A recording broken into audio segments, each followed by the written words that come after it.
Welcome back, my friends. Today we will sit around fire, and I will tell you horror tales my grandfather told me. But before we start, I'd like to ask for your support by subscribing to the channel. Right now, only 30% of people watching our videos are subscribed, and your subscription will really help us keep creating more of these horror videos for you. Thank you so much for your support. And now sit back and relax, and enjoy the video if you dare.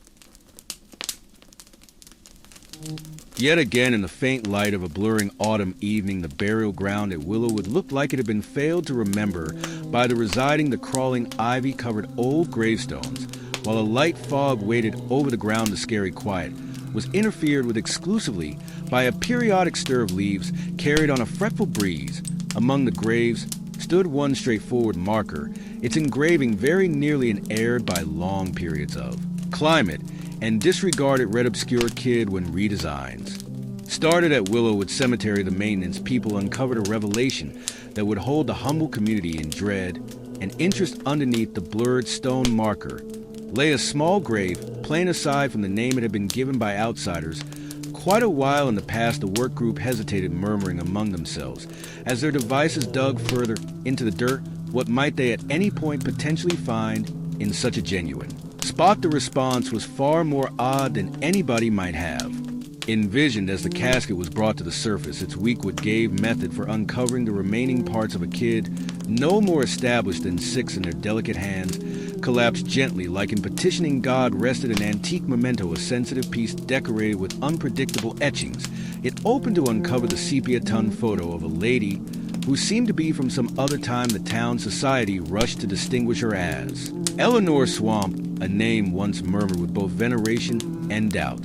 She had resided quite a while back, a hermetic lady known for meandering the forest close to the cemetery, addressing those no other person could see. What was her association with the kid? As the story spread, speculations arose. Like quickly, some guaranteed the memento was a badge of culpability left by a grieving mother who had abandoned her kid. Others proposed hazier intentions.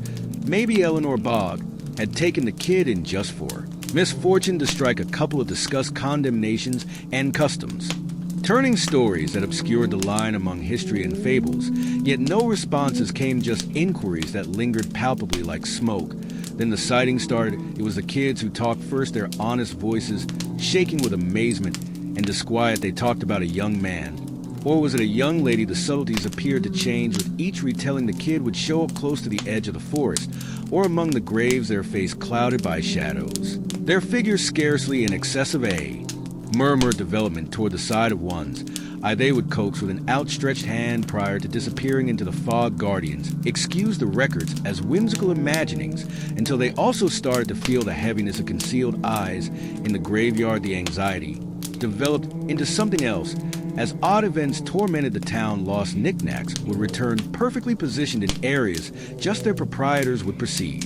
Canines yapped in perpetual at nothing, their yells filling the night with an unnatural fear. The air around the burial ground developed colder, even on the sunniest days. At this point, for all the trepidation, there was a particular example to these happenings. The kids' fandom appeared to direct, as opposed to hurt stories spread of a young man who had strayed during a cookout, just to be found hours after the fact close to the graveyard doors, gripping a wild rose bouquet. He swore the kid had given him the exhumation, had mixed something old, something that wouldn't be disregarded. Eleanor Bogg's name reemerged in the murmurs of students of history and fans anxious to uncover reality. Her diaries, long thought lost, were recuperated from the storage room of her disintegrating home. In them, she expounded enigmatically on a kid she called my directing light.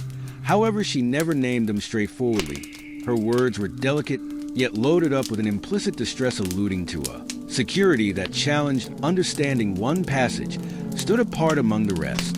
Even in death, love gets through. The kid isn't the only one, nor am I. When the choice was made to reseal the grave, a serious function was held. The town accumulated peacefully, their countenances carved with a mix of respect and dread. The memento was set once more into the kid's fragile hands before the final resting place was brought down into the earth.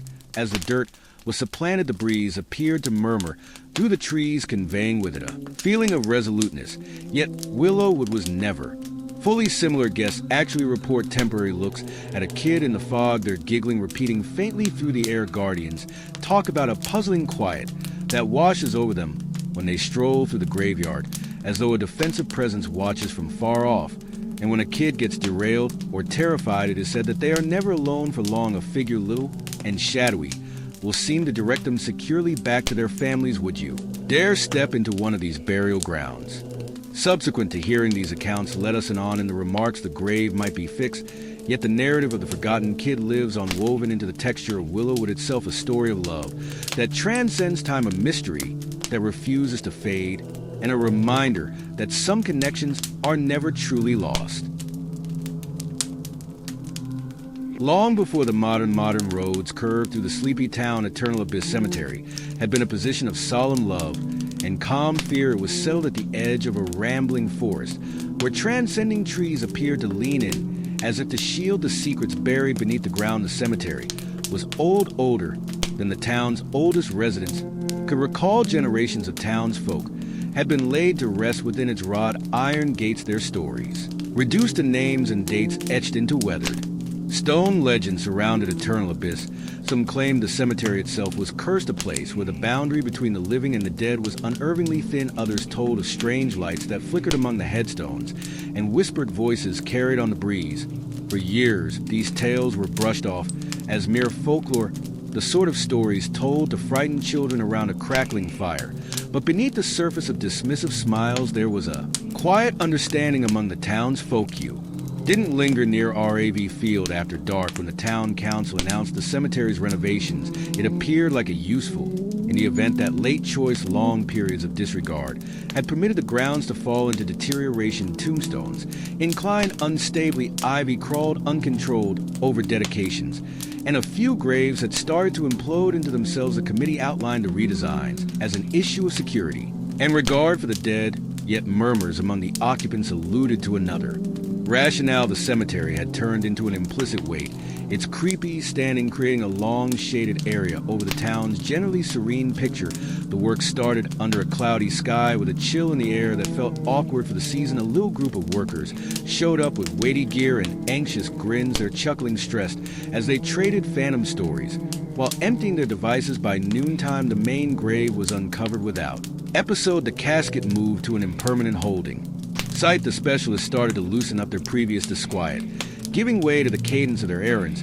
Yet everything changed when they arrived at the grave set apart for Edward. Grayson's grave sat on a slight ascent close to the edge of the cemetery, where the trees cast long, crude skeletal shadows. Even at early afternoon, the tombstone was basic, bearing just his name and the extended time of his demise, 1854, dissimilar to a significant number of the graves close by. The earth above it appeared to be strangely undisturbed, like time itself had tried not to contact it. When the laborers got things started, an unusual strain settled over the site. The breeze, which had been blasting irregularly, still totally leaving the air thick and weighty. As the digging tools dug further, a weak, practically subtle sound started to rise, a low groan that appeared to exude starting from the earliest stage. The laborers stopped trading uncomfortable looks, yet none considered voicing their feelings of dread. They kept digging until the final resting place rose up out of the dirt. Its wood obscured and distorted with age. What lay inside would torment them until the end of their lives. When the casket was PRI opened, the main thing they saw was the smell, a sharp, harsh odor that stung their noses and made their eyes water. Yet it wasn't the smell that made them withdraw. The cadaver inside, however lengthy, rotted, held a face frozen in a demeanor of unadulterated, tenacious fear. The mouth was open wide, like trapped in an everlasting shout, and the empty attachments where eyes that would never been appeared to drill into the spirits of the residing. Yet the genuine frightfulness lay on the final resting place's top. Profound gouges scarred the wood long and rough, like made by unhinged mauling fingers. The acknowledgement struck the specialist like an actual blow. Tobias Grayson had been covered alive. Fresh insight about the disclosure spread like quickly. The once tranquil town turned into a center of frenzied hypothesis and quieted discussions. Everybody needed to know how this might have happened. Records from 1854 affirmed that Tobias had passed on unexpectedly of a vague fever, a sufficiently typical event at that point. Yet cynics started to scrutinize the authorities' story. Might Tobias at any point have been erroneously articulated dead, just a stir in his final resting place? Or was there something far hazier, impacting everything as examiners plummeted upon the cemetery? Peculiar events started to torment the town inhabitants, detailed hearing weak cries at an ungodly hour, a sound that developed stronger as one moved toward the cemetery doors. A few asserted the cries were Edward a frantic supplication for help that had reverberated through the dirt for north of a century. Others discussed shadowy figures fluttering among the graves, noticeable just toward the side of one's eye. The examinations yielded no conclusive responses. Researchers credited the hook imprints to regular rot and the shouts to hearable deceptions enhanced by the breeze.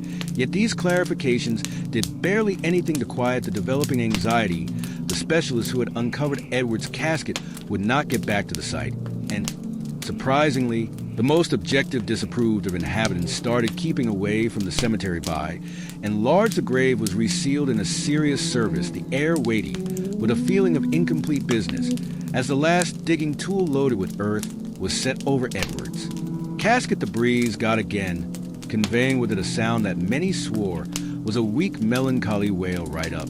Till now, Eternal Abyss Cemetery stays a position of secret and dread on moonless evenings. The air develops thick with an unflinching pressure, and those courageous or silly enough to wander close to the graveyard frequently discuss a staggering desire to turn around. The cries are said to persevere, ascending from the profundities of the earth, long neglected reverberation, the shouting carcass of Tobias Grayson is in excess of a story. It's a chilling indication of how dainty the line between the residing and the dead can be.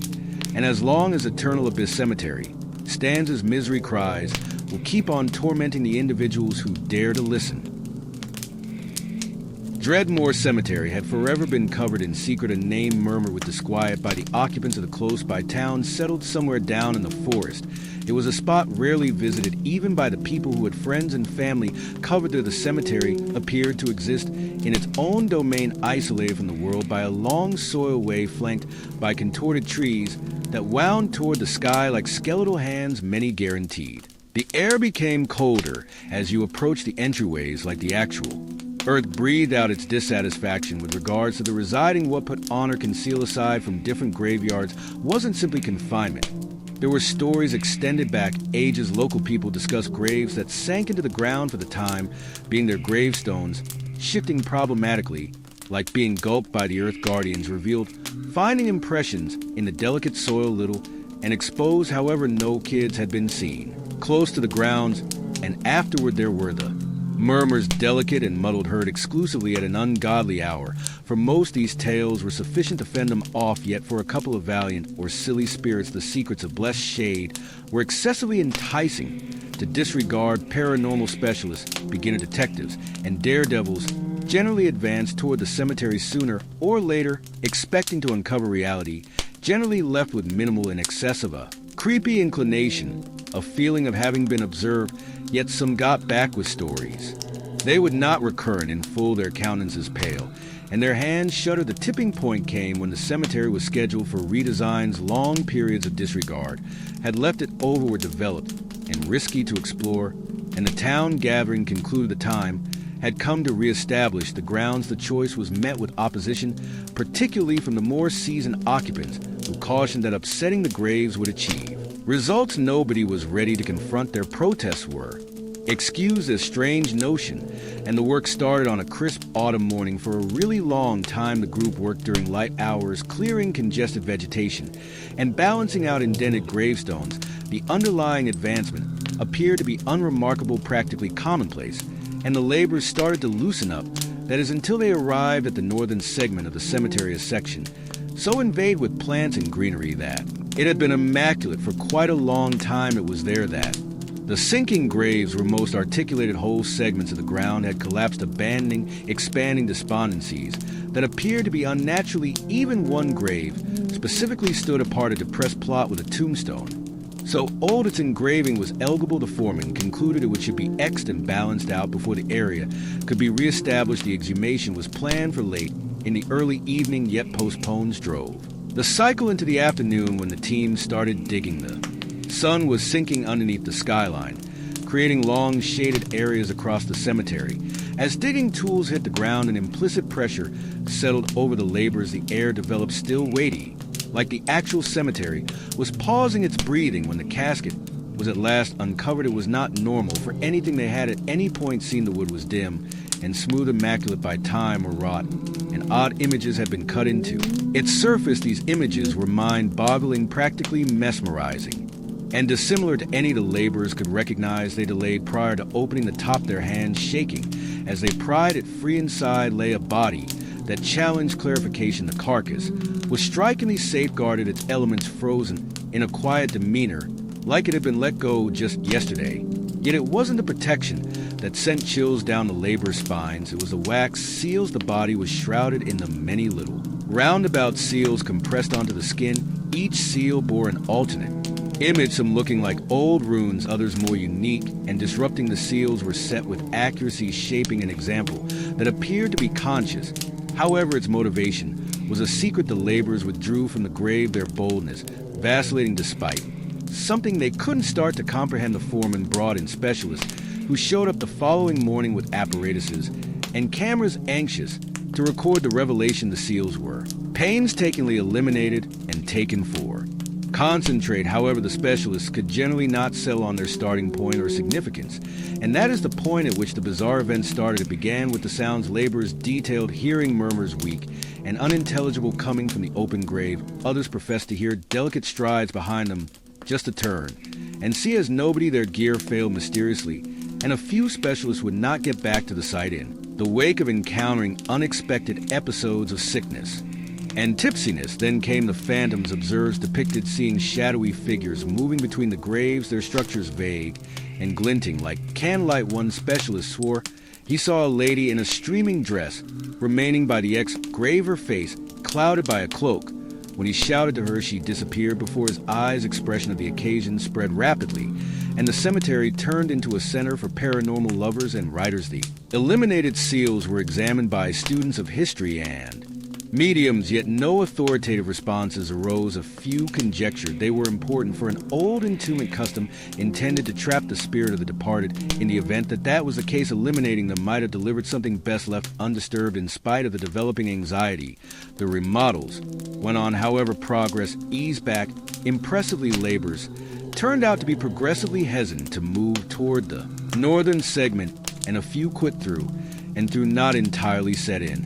Stone to complete the task, worked close by a skeleton team.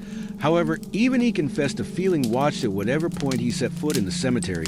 The paranormal action arrived at its top the evening of a full moon. Occupants living close to the cemetery announced seeing a spooky gleam radiating from the northern segment, joined by far-off distressed wails. Those courageous enough to research found nothing amiss. The following morning, however, the ground around the ooze grave showed up newly upset. The cemetery was ultimately reestablished, yet its standing stayed unaltered. Local people stayed away from it like never before, and the narratives encompassing the exhumation turned into the stuff of legend. A few guaranteed the specters actually meandered the grounds, while others accepted the seals had released a revile that would never be scattered. The undead custom at blessed shade stays a riddle, a chilling sign of the obscure powers that wait only outside our ability to grasp for them.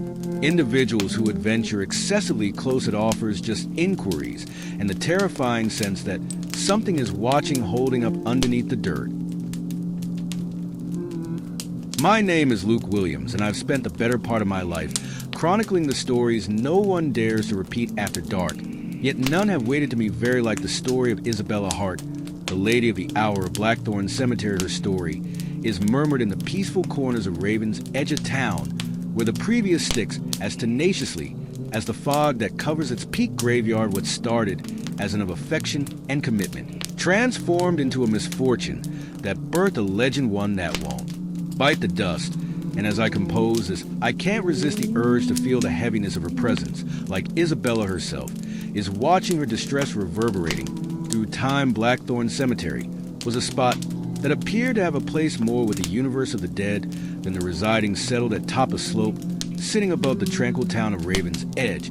It was covered in ceaseless fog, its pole iron doors rusted with age and enclad by thick shrubberies of prickly thorns. The cemetery's name itself conveyed a quality of mystery, like it murmured admonitions to the people who considered moving towards stories flourish of sad phantoms and spooky murmurs that went with the breeze. Yet nothing caught the aggregate creative mind of Raven's Edge. Very like the story of the Lady of the Hour, it started almost 100 years back on a day that ought to have been one of bliss, Isabella Hart was a darling figure in the town. Her magnificence, matched exclusively by her good nature, her big day was all the rage, with visitors making a trip from a long ways off to observe her association with Samuel Hart, a prosperous youthful dealer. The town society had accumulated close to the congregation, trusting that Isabella will show up. However, as time delayed and uncomfortable quiet settled over the group, the Lady of the Hours carriage, it appeared, had not shown up hours after the fact. The staggering truth was uncovered on the limited street, prompting the congregation. Isabella's carriage had drifted away from the edge of a precarious gorge. The ponies had shot the driver, had been tossed clear, yet Isabella, she was found at the lower part of the gorge, her once lovely outfit smudged with mud and blood. She had kicked the bucket in a flash, gripping her bunch of white roses, which had become red from her soul. The misfortune shook the town. Isabella's life partner, Samuel, was sad, and the congregation ringers told not in festival, but rather in grieving. Her family, overpowered with despondency, demand is that Isabella be covered in her wedding dress. The outfit she had gone through months making with her own hands. Her grave was put in Blackthorn Cemetery underneath the shadow of an old yew tree with a tombstone that read basically Isabella Hart perpetually, the Lady of the Hour, years past. Yet Isabella's story never blurred. Blackthorn Cemetery turned into a position of calm journey for those attracted to the lady's sad story. Her grave became decorated with blossoms, letters, and knickknacks left by outsiders who professed to feel an unexplainable association with her. Yet, as time wore on, murmurs started to arise, murmurs of odd happenings close to her grave. Guardians detailed hearing delicate crying around evening time. However, no guests were available. Others professed to see the figure of a lady in a streaming white outfit meandering the cemetery grounds, her cloak dragging along her like fog. A few excused the tales as whimsical bits of hearsay, yet the uncomfortable strain all around was obvious. Nobody could disregard the disquiet that went with even a brief visit to Blackthorn, particularly close to Isabella's grave. The legend could have stayed recently, that a legend notwithstanding the situation that transpired many years after the fact. During the 1970s, weighty downpours caused critical flooding nearby, and Blackthorn Cemetery was not saved. A few graves became waterlogged, the ground relaxing until caskets started to move and shift, worry for the protection of the cemetery. The town gathering endorsed a progression of exhumations to balance out the graves and forestall further harm. Isabella Hart's grave was among those chosen. The choice was met with fight from a couple of more seasoned occupants who demanded that upsetting her rest would just present a disaster. Their protests were overruled, and on a cool autumn morning, a group of laborers started the fragile course of exhuming her casket. What they found would torment them everlastingly. When the final resting place was at last brought to the surface and opened, the specialists expected to find the normal indications of rot. Rather, they were met with something that made no sense. Isabella's wedding dress, however covered for quite a long time, was flawless. Its sensitive ribbon and silk stainless by time or the sodden circumstances. It glimmered like it had quite recently been taken out from its bundling, and afterward there was Isabella herself.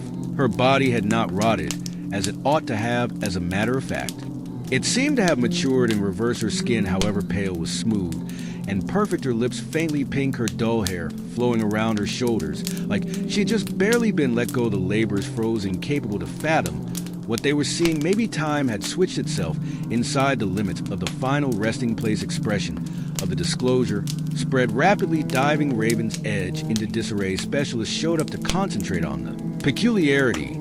However, their endeavors to make sense of it just developed. The mystery tests on the dress and casket uncovered the same old thing: no additives, no treating procedures that could represent the state of the body. Odd notions spun out of control, with some guaranteeing that Isabella's shocking demise had bound her soul to the actual world, safeguarding her as she had been on her big day.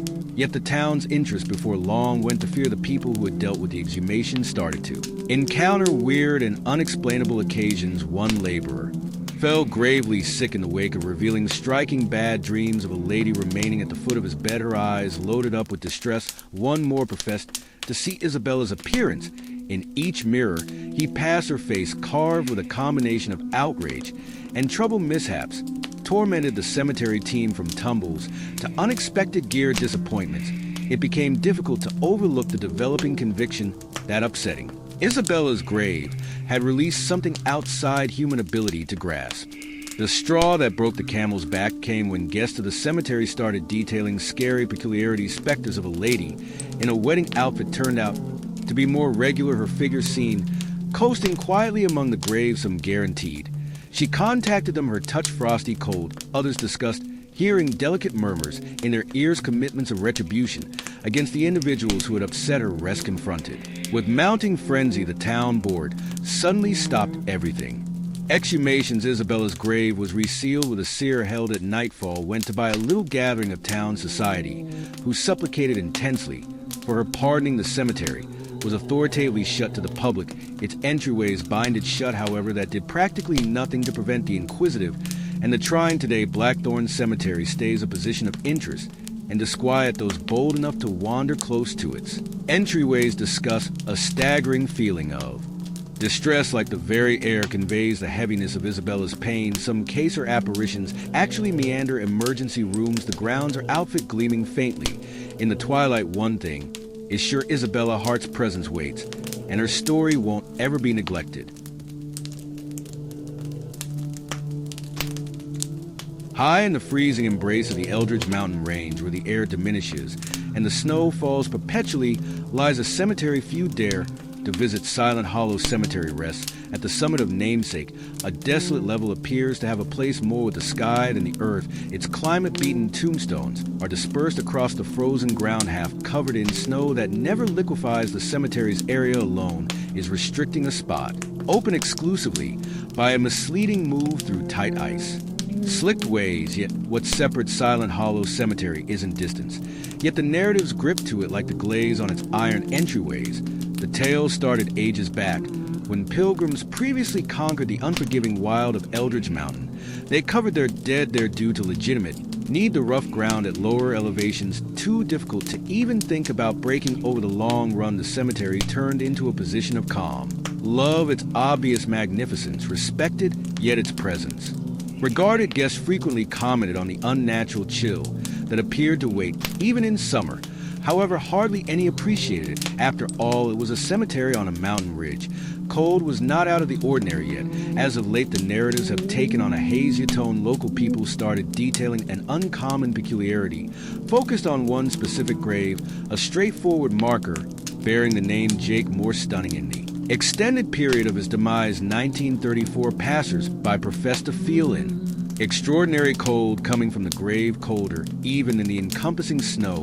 And when the chill wasn't simply actual, it settled profound into the bones, leaving an agitating feeling of fear afterwards. Some said the cold appeared to murmur a weak vibration that could be felt through the bottoms of their boots. The grievances became stronger during an Eunice generally cruel winter. Trackers and explorers passing close to the cemetery announced glaze framing on their skin in spite of wearing weighty stuff. One man guaranteed his water bottle froze strong after he stood excessively lengthy by Jake Moore's stunnings. Grave, these records grabbed the eye of the neighborhood specialists, who excused the cases as distortions until one of their own, a recreation area officer, encountered the peculiarity firsthand. While examining the region, he found himself unfit to draw nearer than a couple of feet from the grave, like an imperceptible power repulsed him. His breath froze midair, shaping a fog that hung unnaturally. Well, before disseminating, it was sufficient to warrant further examination. A little group of authorities, joined by scientists from a close-by college, made the strenuous excursion to Silent Hollow Cemetery. Their objective was to uncover the wellspring of the unexplained cold. What they found left them reeling. When the ground was broken and the casket was uncovered, the temperature decreased much further. The specialists' hardware failed. Glaze crawling over the focal points of their cameras and the screens of their screens. Notwithstanding the frigid circumstances, they pushed on, getting into the final resting place's top to uncover its items. Inside lay the collection of Jake, more out of control, impeccably saved in a layer of translucent ice. It was like time itself had halted inside the final resting place. More out of control's elements were immaculate by rot, his face tranquil underneath the glaze. Even the strings of his entombment suit stayed in one piece, like he had been covered just a brief time before. The scientists were confused. There were no indications of treating or any conservation methods that could represent the state of the body. And afterward, there was the ice, that clear and unthinkably cold, yet it gave no indications of softening considerably under the glow of the noontime sun. As the analysts worked, the breeze got yelling through the cemetery with a savagery that made discourse unimaginable. A few guaranteed they heard murmurs carried on the blasts. Faint voices communicating in a language they couldn't comprehend. Others felt a presence, a severe weight, that caused the air to feel heavier than the height. Could make sense of the disquiet developed until the group chose to end their examination and rebreathe the casket. Anything insider facts Jake More out of control's grave held they were content to leave them undisturbed, yet the ribble did essentially nothing to subdue the mystery in the weeks that followed. Guests to the cemetery revealed bizarre events. The virus around More Stunning's grave persevered more extreme than any other time. A few asserted their compasses turned ridiculously close to the site, like the attractive field had been upset. Others discussed seeing their breath freeze into mind-boggling designs that lingered palpably prior to breaking like glass. The murmurs kept developing stronger on evenings when the moon was full, and a couple of guests even announced hearing their own names called delicately on the breeze. The peculiarity grabbed the eye of paranormal fans and adrenaline junkies who made the move to Eldridge Top looking for answers. Generally got back with just accounts of the cold and the murmurs.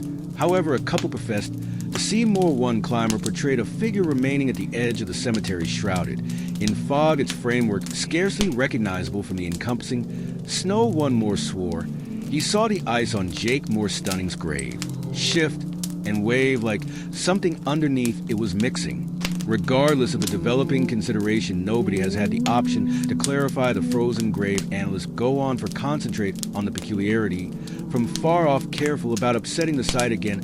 Hypotheses range from regular irregularities made by the mountains, one-of-a-kind circumstances, otherworldly powers attached to More Stunning's critical, yet no record stay that could reveal insight into who Jake Wilde was or why his grave acts as it does today. Silent Hollow Cemetery remains as a demonstration of the obscure, the cold around Jake More Stunning's grave, remaining parts a wellspring of interest and dread. A chilling update that a few secrets are improved left strange. The individuals who visit the site talk about a steadfast inclination that they are being watched. All their developments saw by concealed eyes. Would you dare step into one of these burial grounds? Subsequent to hearing these accounts, let us on in the remarks. The frozen grave of Silent Hollow is an excessive oddity. It is a story carved into the ice, hanging tight for somebody courageous or silly enough to uncover its reality. Up to that point, it will stay where time stops. The breeze conveys mysteries, and the chill of the obscure waits long after the journey home. Thank you all for joining me on these journeys. Your support means everything, and I love reading your reactions and personal experiences in the comments. If these stories kept you on the edge of your seat or gave you chills, please hit that like button and consider subscribing for more haunting stories. Have you ever experienced something similar, or perhaps you have your own unexplainable story to share? I'd love to hear your thoughts in the comments below. Each of your stories adds another layer to our growing community of horror enthusiasts. And if you think someone else might enjoy a good scare, don't forget to share this video with them. Stay tuned for more spine-chilling stories. And remember, sometimes the scariest tales are the ones that could happen to any of us. Thank you again for watching, and I'll see you in the next video if you dare.